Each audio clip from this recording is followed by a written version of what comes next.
Welcome, everybody. I'm Zonya Foco, registered dietitian, nutritionist, and thank you for caring about your health and wondering about these new dietary guidelines. We are going to do a deep dive into all of it.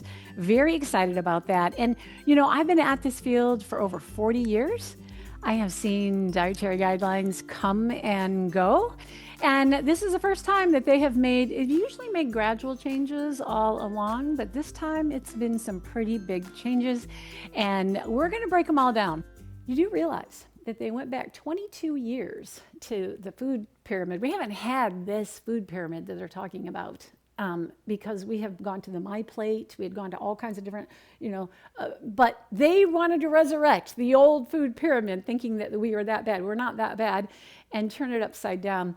And yes, we used to recommend 6 to 11 grains per day. They weren't even whole grains. Look at that. I mean, they were just like maybe some whole grains, but most of them white. And then look at the vegetables, 3 to 5 and 2 to 4 fruits. That's great.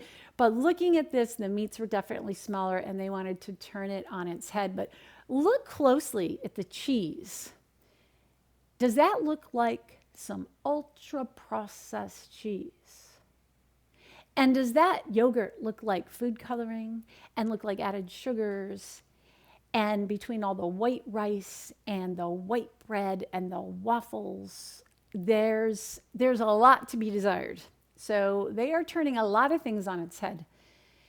And there is a lot of data to support that for most Americans, unless we're really active, we need less grains. So there's a lot of people applauding that change, and a lot of people concerned about that change. We're going to take a look. The meat, does the meat really, wow, and butter and whole, not just milk, but whole milk. So let's dive into this 6-page report. The first thing that you'll see is the new dietary guidelines say eat the right amount for you. And the calories you need depend on your age, sex, height, weight, level of physical activity. Yes, this is good. Pay attention to portion sizes. Yes. Hydration is key factor. Water first. Yes. Love it. We're off to a good start.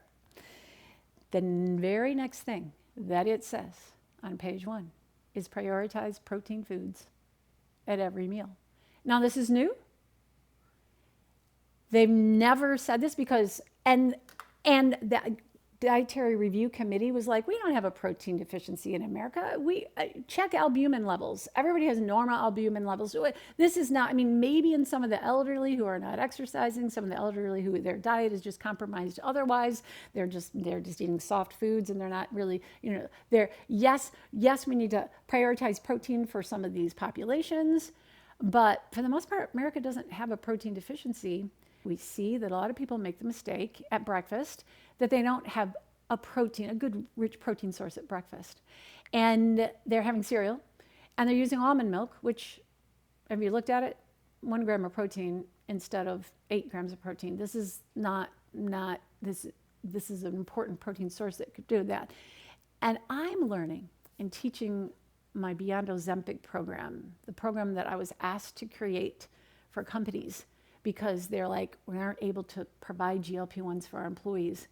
Can you provide us a program that will help them manage their weight and get GLP-1 naturally? And I said, absolutely. And I created this Beyond Ozempic program that teaches people how to use natural food to pull the ileal brake, to pull that satisfaction, the same thing that an injection or a pill of GLP-1 supplement will do for you. And it helps erase all the ultra-processed foods that are hijacking our brain. Now, looking at being able to put that together, let's go back to the slide. I just want to say, prioritizing protein. Protein is a natural GLP-1 hack. It helps moderate your appetite. I'm so excited about what I've learned from learning about GLP-1s and applying it to advanced weight loss naturally.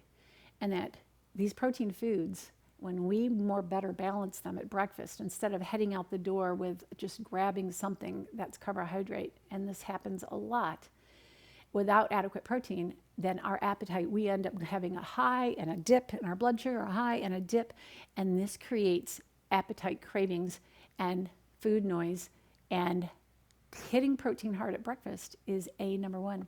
And so I love prioritize protein at every meal. I say thumbs up that they have come out of the gates with this and prioritize high quality nutrient dense. I think this is good. All of this, I think this is good. Swap deep fried cooking methods with baked, broiled, roasted, stir fried, or grilling methods. Yay. I was a little bit concerned because, RFK loves to deep fat fry in beef tallow. I think, he's a big fan of beef tallow. And I'm going to tell you right now, changing your French fries from vegetable oil to beef tallow is not going to make you healthy. So I was quietly happy about that. And then consume meat with no or limited added sugars. Now the bolding is mine. Okay, they didn't bold it. I'm bolding it for you. This is huge. This has never been said in dietary guidelines before. With no or limited added sugars. You're saying adding sugar to meat, sweet meat like beef jerky, you don't realize there's sugar in there. Bacon, you don't realize there's sugar in there. And ham, honey ham, maybe there's honey sweet in ham, sweet meat. They want you to have fresh meat, not processed meat. They don't come out and say that, but they say refined carbohydrates. Yeah, they add starches to bologna, they add all kinds of fillers to hot dogs, and starches. Okay, so this would be your chicken nuggets and chemical additives. That would definitely be your chicken nuggets. That would definitely be your hot dogs. This would pepperoni, lots of processed meats that we're learning that increases colon cancer risk, colorectal cancer risk, which is, by the way, our number 2 cancer killer for both men and women in America. And I am super happy that they took a dive at this. It wasn't real clear. I mean, I'm sure a lot of people read that over and don't really realize what that means, but I think I've just illuminated for you what that secret code means. I'm excited about this, but here's the twist. The twist is they say protein serving goals, 1.2 to 1.6 grams of protein per kilogram. Now, I know a lot of you are probably like, what does that mean? Unless you're a dietitian or a doctor, you know exactly what that means. Why did they do it in kilograms? We don't even weigh ourselves in kilograms. Why did they do it this way? This is the way they do it. Always tell people, eat real food, and the protein will balance itself out. As long as you emphasize this, this, and this within each of your meals, you're going to get the protein you need. And it's very simple. And I stand here and tell you, don't worry about it. As long as you emphasize some protein at breakfast, and that is a mistake a lot of people make, and they don't. So we teach them to do that. And then everything falls into place. Everything falls into place. But because they put numbers on here, and because we're doing a deep dive here, I'm going to take you on a deep dive. So I need you to take a deep breath in, and I need you to exhale. Some of you love math, you're accountants, and you're going to love this page, and some of you are going to hate this page. But the bottom line is, I'm going to show you how you get the protein you need very easily by using real food, okay? Let's take a deep breath. Here we go. If you're enjoying this information and content, please hit the like button and subscribe and the bell and leave a comment. It helps me so much to help bring you more good content just like this. Let's talk about protein first of all. The range has always been 0.8 to 1.2 proteins per kilogram of body weight. That's what it's always been. And the new guideline is 1.2 to 1.6. Now, just take that in. I want you to know that 400-page dietary guidelines, the scientific committee that was given to RFK did not advise this high, huge protein increase. There alludes to some scientific studies showing increased protein needs among the elderly, some populations, that they just need to get their 0.8 because they're not getting their 0.8, that they need to get the protein they need. But interestingly enough, all of a sudden, protein has become very sexy. It has always been sexy at different raves throughout. But as you know, protein is the new thing. And it does help with GLP-1. It does help with appetite control. So I see the infatuation with protein. I absolutely do. Let's go back to this. I want you to take this in, that this increase that they have written, that's 50% to 100% increase. I want you to know that the higher level has been shown in some studies with elite athletes who already are highly muscled, and they require a lot of protein to maintain that high level of muscle, and they're wanting to build even more muscle. Those people need a lot of protein. Okay, you can probably imagine. Is that you? Is that me? I'd like to think that I'm going to the gym every day. I go 3 times a week and I'm doing resistance exercise, and you better be too, because we have got to hang on to our muscle. And let me just show you this next thing. And that is that protein without resistance training isn't giving you muscle. It's protein with resistance training. Protein will maintain your muscle, but it will not build you muscle. You need to have resistance exercise with that. So without resistance training, protein benefits are limited in the growth factor. Now, this is where I want you to take the deep breath, okay? Deep breath in and out. You accountants are gonna love this. Here we go. Step 1, I wanna show you how easy it is to protein you need. Step 1, convert your weight from pounds to kilograms. All right, it's just divide by 2.2. It's not that hard. I'm going to use a 175-pound person as an example. All right, we're gonna divide it by 2.2. It's 79.5. Let's round it to 80. Now, I want you to know that if you're more than 20 pounds overweight, don't use your actual body weight. And if you're 50 pounds overweight or 100 pounds overweight, don't use your actual body weight. You don't need all this extra protein for this extra body fat that you're carrying. But you do need a little bit extra beyond an ideal body weight. So what you want to do is just pick a desired body weight, right? A target desired body weight. Technically, it's 25% of how much you're overweight, because that'll skew you way high. You're going to be chasing after numbers. You're going to be eating protein bars and protein shakes, which are all ultra-processed food, just to reach this protein number that you don't need. You don't really need. So we're talking about accuracy here. And the guidelines don't say that. They just say ideal, they just say body weight. And that's a mistake that's done in articles all over the place. But that's every registered dietitian knows you use an adjusted body weight, right? So then the step 2, so if you're a person who's 220 pounds, but you really want to be 160, 175 would be the right number for you to pick. All right, the next is to calculate your range. Now, you can pick your range. A lot of people are sticking with 1.8 because they're just like, the studies are not there. Some people are going, okay, I'm going up to 1. I'll go up to 1. Okay, cool, go up to 1. Some people are like, okay, I'll go to 1.2 because I really do want to go to the gym. I really want to add some muscle. And okay, I am bolding 1 and 1.2 because I don't think you should go into the others unless you're that gym rat person that's really building some muscle, okay? So I'm sticking with 1 to 1.2, I think is the happy medium, smart. I've given you some references for this whole protein, and so you could read more if you'd like. But I'm really cautioning you against those higher numbers. It's for burn victims. I'm telling you that you don't need. You'll be chasing after too much protein. So here we go for a 175-pound person. It's just 80 to 96 grams of protein per day. A lot of doctors for GLP-1 patients, they're saying get 100 grams of protein a day. And I can see why they're saying that because most people are 175 or more pounds who are taking GLP-1s. I can see why they're saying that. Most people will fall to 80 to 90, and that's really an okay recommendation. So I did want to mention that's probably an okay thing. Now you're like, okay, thank you, Zon, for doing the math. I'll do the math for you. If you're 150 pounds, would you like me to do the math for you? I did it for you. That range is 68 to 82. And if you're even less than that, 125 pounds, there you go, 57 to 68 grams.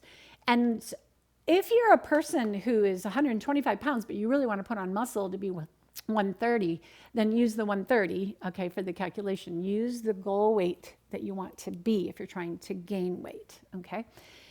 And I'll even throw in there too, for those of you that 200 pounds is your ideal weight, it would be 90 to 109 grams of protein. So I hope that gives you a range, a guide, and I hope that helps you realize. Now, you're probably going, okay, but what does that look like on a plate? Breakfast, lunch, dinner. I don't want to run around and count grams of protein. I mean, you can. They're on labels, and many of you might do that for a day or two just so you can see. But I'm going to tell you, you don't have to count numbers. Let's just say, Zon, what's wrong with more protein? What's wrong with 1.4, 1.6? It's sexy. I want to eat a lot of protein. What is wrong with it? And the studies are so solid. You cannot throw these studies out. The International Agency for Research on Cancer, red meat is probably carcinogenic and processed meat is definitely carcinogenic. And this is a big deal. What this means is higher intake are linked to colorectal, pancreatic, prostate cancer. Gentlemen, I really want you to think about this. And all of you, women, did you know 1 in 3 women will get cancer in their lifetime? 1 in 3 women. And do you know men? It's 1 in 2. Well, men do eat more meat than women. Men do eat less salads than women. Men do eat more bacon, maybe processed meats than women. I just want you to think about this. Prostate cancer is a big deal. Colon cancer, big deal. Any kind of cancer, lung cancer, all of them. Big deal. And dose dependent, influenced by cooking methods. Oh my goodness. We love the barbecue, right? And I just want you to know that risk increases with that high heat cooking, grilling, and smoking. A lot of people like to smoke meats, but just like smoke on cigarettes, smoke, it creates these HCAs and PAHs. So I want you to think about your own moderation if you like to smoke meat once or twice a year or what. But on a regular basis, I would not suggest it. It definitely creates these nitrates. Nitrates, those are in the processed meats and the HCAs. That's the problem. But if you grill vegetables like peppers and onions and zucchini on the grill and onion, you cook those on the grill. How many HCAs and PAHs? 0. 0. You can grill vegetables. Charred lines, they don't create it. But the heme iron and the saturated fats and the way that combusts and the way the smoke rises above and adheres, it does. So that's the difference. So the bottom line, they advise 12 to 18 ounces, no more of cooked red meat, meaning you can enjoy red meat. And my husband is a deer hunter, so we have venison, and I appreciate that meat, that high quality protein. Are they large portions? No. Are they in balance? Right? It's easy to meet my protein goals real easily.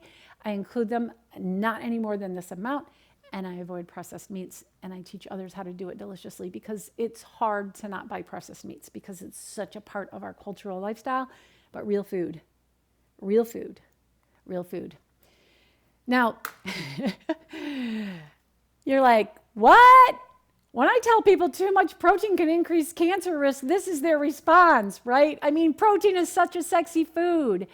And it's like, oh my gosh, are you kidding me? Like, what? Yeah. I purposely put all these references just showing increased risk of prostate cancer. And how prostate cancer becomes more aggressive when you eat saturated fat. And when you go, oh yeah, saturated fat is not exonified. Saturated fat is important. We need to heat it. I think lean meats still need to be taught and advocated, and that you can include lean unprocessed meats. I certainly enjoy them in my diet on occasion, but I have a lot of vegan meals as well. I love eating totally meat-free and getting all the protein I need that way too. So I want you to know, protein, it needs to be discussed. It's not as sexy as you think. It's not as sexy as you think. Check this out, meeting your protein needs with real food. And before I jump into this, I just want to show you really quick. Over here, Pita Atia is one, you look at Mark Hyman, and you look at Peter Attia, you look at these, and they're saying, I watched Peter in an interview, and he said, yeah, protein and cancer risk, I just don't see it. I just don't see it. Yeah, we need a lot of protein. Yeah, muscle mass is the longest thing for longevity. That's what we need for longevity. And it's like, we need the protein we need, and we need to do resistance exercise for longevity, but we don't need to eat all this extra protein, and particularly processed meats, and particularly we need fresh meats that are properly cooked and not excessively on the grill. So it's a fine line. It's a balance, but it's real food, and it's when you follow the real food, it really helps you do it. So let's take a look. Here's some real food meals. The blue is a day of using animal products. I enjoy eggs. I enjoy cottage cheese. I enjoy kefir. Kefir is a great way smoothie to get great probiotics. And then there's that chicken that we cook in the crock pot, all of these, and then salmon for dinner. This is a great way to get protein in your diet. And then the other one is completely plant-based. All the green is completely plant-based. And you can absolutely get that. You can see you're getting close to 100 grams of protein, so it's easy. Krista and I love to teach people so that it's easy and they don't have to overdo, and you don't want to overdo, and you don't want to elbow out all the other important foods like fruits and vegetables and the proper amount of whole grains. So that's that. And in fact, since I mentioned that, I just want to show you really quickly that these are the kind of demonstrations that we do in the Beyond Ozempic. This is one of the recipes that I'll be featuring, showing people how to pre-prep this amount of a delicious protein dish. This is this egg bake, this Rise and Shine egg bake with all these seasonings. You put in all these seasonings into these eggs, and then you even add cottage cheese for added protein to this, and all these vegetables. These are called thylakoids, and they are amazing in appetite control in what they do. They're a natural GLP-1 hack. Combined with the protein, it's a natural GLP-1 hack. And this makes 8 servings. And I'm just topping with a tiny bit of cheese. You could add more cheese if you wanted to, but we're baking this off, and it makes 8 servings. And my husband and I will eat 2 Sunday morning for our festive meals, and then for the rest of the week, look at that. There's 1 apiece for us for the next 3 days. So look at that. That's just a sample from the upcoming Beyond Ozempic program that I'll be launching on January 29th. I know many of you are already signed up for it. Yay, you. I'm glad you are. And we're doing this deep dive into how to make it delicious and practical and doable and manage our own appetite naturally. I mean, because things have gone awry. What's causing our out of control appetite? That's what we do a deep dive into, and we fix the root cause. And whether it's in combination with GLP-1s or instead of GLP-1s, it's great. All right, next, I wanted to show you another day. This is what we're crazy about, and including cookies. Both of these black bean brownies and these cookies, both of them have less than 3 grams of added sugar per cookie. That is wonderful. The new guidelines say 10 grams of sugar or less per meal, definitely below, no more than 10 grams of sugar a meal. And we teach you how to do that exactly, but enjoy foods amazingly. The new DGAs say incorporate healthy fats. And this is all looking good, but the twist is, in general, they say saturated fat consumption should not exceed 10% of total calories, which is what has always been said in the guidelines. And the science still supports this. And the twist is that following their guidelines, it's impossible to do it. And so everybody's criticizing, why did you leave this in the guidelines? Because they couldn't take it out because there's so much science to back it up. So much science saying prostate cancer, heart disease, so much that they couldn't take it out. They left it in. They knew they would be, they left it in. But following the guidelines, I mean, just an 8-ounce New York strip steak has 10 to 12 grams of saturated fat. 13 is the limit. 13 grams is the limit, and right there. So make sure it's a 4-ounce steak if you're going to have one. And then dairy, full-fat dairy. No sugars, that's a win, that's a triumph. But 8 glasses of whole milk is a half a gram over the recommended of saturated fat. So here's it. That's the twist, and that's what we're all trying to figure out.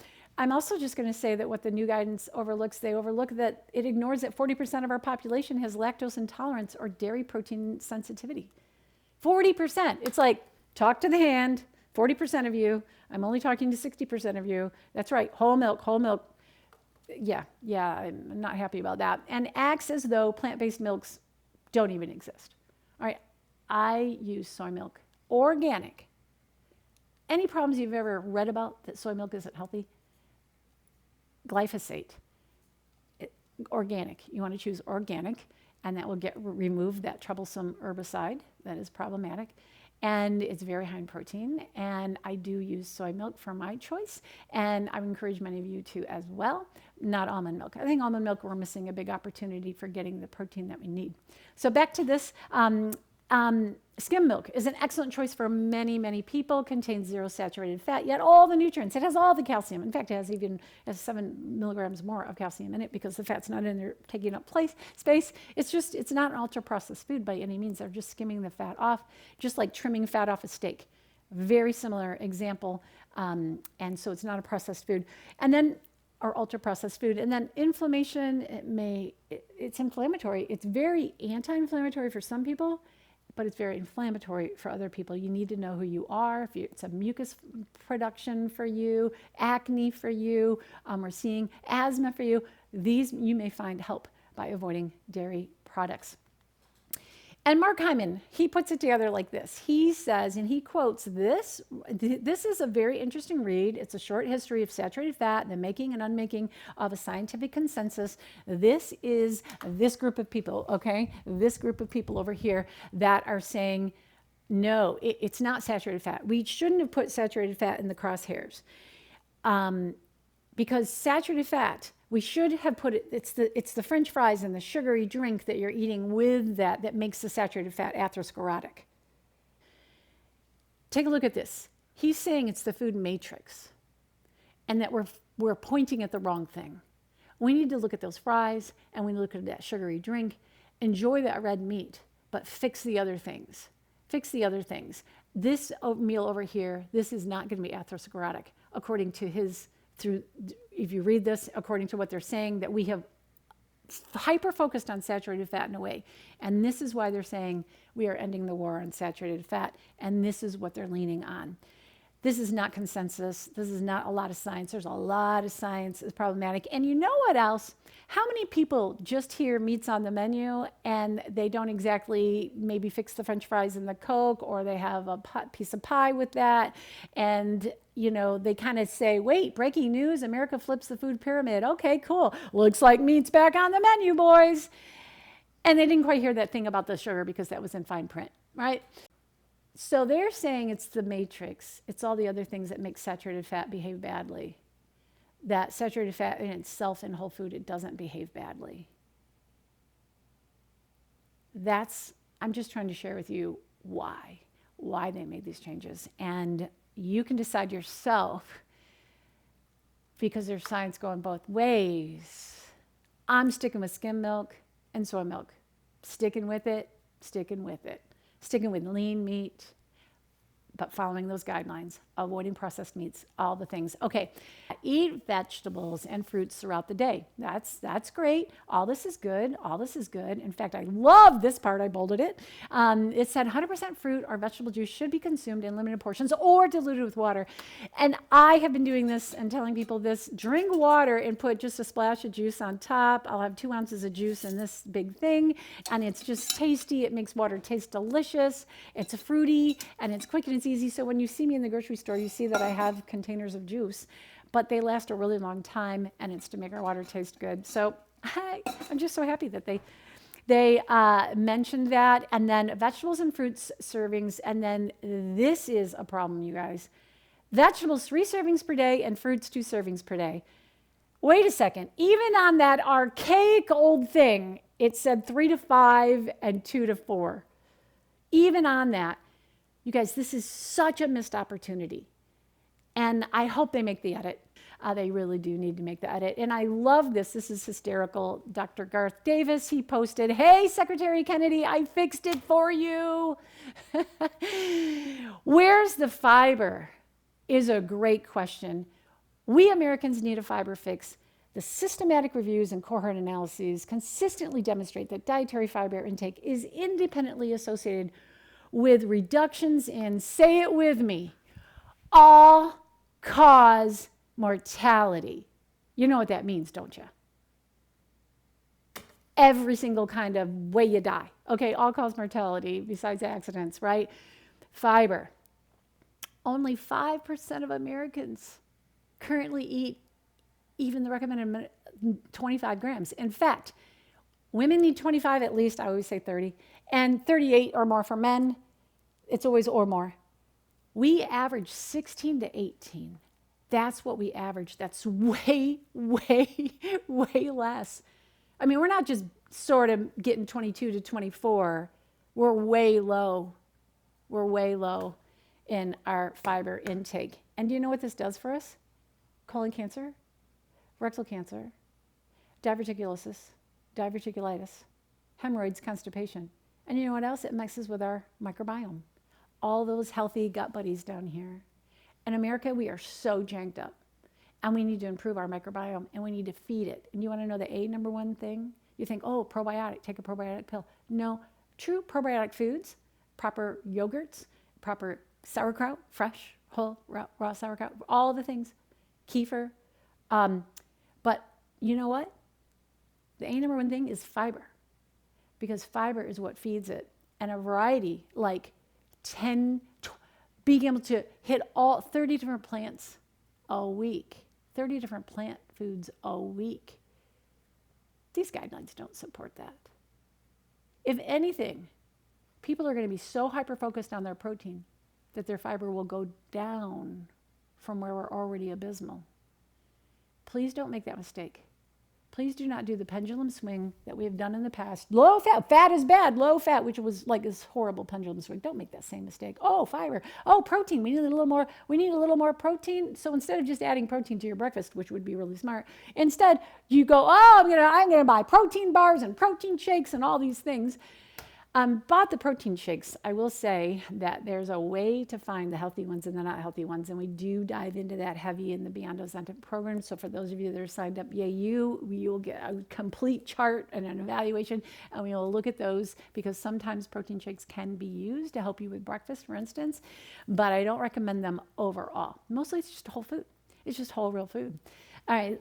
Let's land this plane, shall we? We're getting close. I've got 2 more points I want to share with you, but I want to give every single one of you something really, really cool. I want you to get this bonus. It's the top 50 GLP-1 stimulating foods that we talk about in the Beyond Ozempic program. I really want you to just scan that with your phone in the camera, put it on. It'll be a little yellow thing, tap on it, and it'll take you to, I just want you to give me a little bit of feedback. I've worked hard on this presentation. I'd like to know what you've liked about it, what you would change about it. Give me just a tiny bit of feedback. And then boom, no matter where you are, what country you're in, no matter where you are, right to your phone, you are going to get this top 50 GLP-1 stimulating foods and my Nourish to Flourish, the 5 daily checklist to get the GLP-1s you need. So you're going to love this thing. The next thing is, the new GGAs say, focus on whole grains. This is all good. This is all good, but there is a twist. And they say 2 to 4 servings instead of 6 to 11. And I think this is spot on for many people. Like postmenopausal like myself, 2 to 4 servings is exactly the right amount. Since I turned 50, the grains went down. I don't burn the calories that I used to burn. But my husband, when you go to the gym, just remember that you aren't burning protein for fuel. You're burning carbohydrate for fuel. And you want your protein to be saved and used for laying down. Just because you burn protein for fuel doesn't lay it down. It has to be reserved and added extra. And that's when you lay it down. So it's not voluminous amounts. It's tweaking the carbohydrate and the protein. And you can do it with a totally plant-based diet. You can do it, however, get the protein you need, but you don't need to overdo it. And you need carbohydrates, but you don't need too many. You need the right amount for you, for your exercise amount. So I like the 2 to 4. It does say adjust based on your individual caloric requirements, but it can often be higher than that. So that's a twist, but I think it's a good twist, and they are turning it on its head. They wanted to make a statement, and they made a statement. Here's a big disappointment. They recognize gut health, yay them for giving us lip service. But highly processed foods are helpful. You get rid of them because they disrupt the balance, and that's a score. That's a total score. But the guide does not direct you to get the fiber that you need to feed your microbiome. It is so imperative. And so people aren't going to have a healthy microbiome just by eliminating ultra-processed foods if they're not hitting their protein, their fiber. So fiber is probably more important than protein. Protein is important at breakfast. Finally, The new DGAs say limit highly processed foods, added sugars, and refined carbohydrates. All of this is so great. And it says, it comes out and it puts in the crosshairs processed, ultra processed foods. Remember, processed foods are okay. Things in a can, things frozen in a bag. I love it that they wash my vegetables, chop it and put it in a bag and freeze it for me, or canned tomatoes. As long as those ingredients are just tomatoes, maybe salt, maybe not salt, but not a lot of, it's real food ingredients. Processing is fine. It's the ultra processing, it's the removing, and it's the taking out of nutrients and the adding in of bad things and taking out of good things, right? That's ultra processed food. That's the difference. So I'm very happy about this. And they actually say sugars don't have more than 10 grams of added sugars at a meal. Thank you for saying a number. Thank you for saying a number. It's a good and reasonable number. And you'll be half in your dessert portions when you have dessert. And you'll be learning to cook with dates. And if you want to learn how to cook with dates and have zero added sugar desserts, hang out with us. We got the recipes and can teach us to change our old ways of doing things into new ways of doing things. Krista Sanderson and her husband Scott came up with this one. I love it. They're like, just keep to the right. Just like you drive in America mostly on the right side, stay mostly on the right. It's the great place to be. And then veer off to the left and enjoy red meat in moderation. Absolutely. Get your proteins, definitely, but mostly stay to the right. Yay, Kristen Scott, for that great idea. And Michael Pollan, eat real food, mostly plants. He's been teaching this for a long time, and he's an excellent nutrition researcher, presenter of great books, and writer. So I think that's great. And I just want to summarize it. The reason why I'm so excited that they are emphasizing real food is because when you eat real food, this is what magically happens. You remove the addictive properties of food, all the added sugars, all the MSG, all the flavor enhancers, all the added sugar, salts and sugars, all these things that make food so addictive and hijack our brain. When you eat real food, it satiates you. You fill up before you fill out. It's amazing. The fiber comes in, the protein comes in, it's all there. It works so great for you. And the next thing is supplies natural appetite regulators, antioxidants, polyphenols, vitamins, minerals, and fiber. And we need those. So many people that are on a GLP-1 are not getting the nutrition they need. It's the nutrient deprivation that nutrient deficiencies that they have that are creating their cravings. And when we're able to get them the magnesium, it's amazing how they don't crave salty things. When we're able to get them these trace nutrients, and real food does that. It does that. And then it resets your palate, dial down desire for sweet, salt, and fat, ramp up desire for good for you foods. Cool, huh? Pretty cool. Pretty cool. I want you to know that at eatrealamerica.com, I highly encourage you to visit. We have over 100 free recipes for you to take a look at. And this is a member-supported site that it comes free with my courses. We want you to have this awesome tool that has all the things so that you can be supported, because we truly believe it's real food, and we truly believe people don't know how to cook it. They don't know how to buy it. They don't know how to shop for it. We're still looking for those convenience items. How can we have convenience and conviction come together? That's our goal. And I invite you. Many of you are already signed up. Yay, you. It's going to be a great 8-week intensive deep dive. For those of you, check it out. Let me tell you what happened in the last event is right here. Melanie from Pennsylvania, she said, when I joined Beyond Ozempic, which was the second program she had taken with me, she said, my goal was to lose 15 pounds. I never imagined that 10 months later, I'd not only reach that goal, but pass it by a mile and lose 33 pounds. I have so much more energy now and feeling better, and exercise habits, because we hit all the things. We hit the exercise, the resistance exercise, all the things. And she says, I know I can sustain it. And Melanie's already signed up to repeat the program and do it again, because she knows that reiteration helps keep you on the straight and narrow. And so I invite you to check it out. So that's Beyond Ozempic. You can scan that, and it'll take you and give you more information about it. And there's a nice discount code still available for it. But I just want to say thank you. Thank you for joining me. Thank you for caring about your health.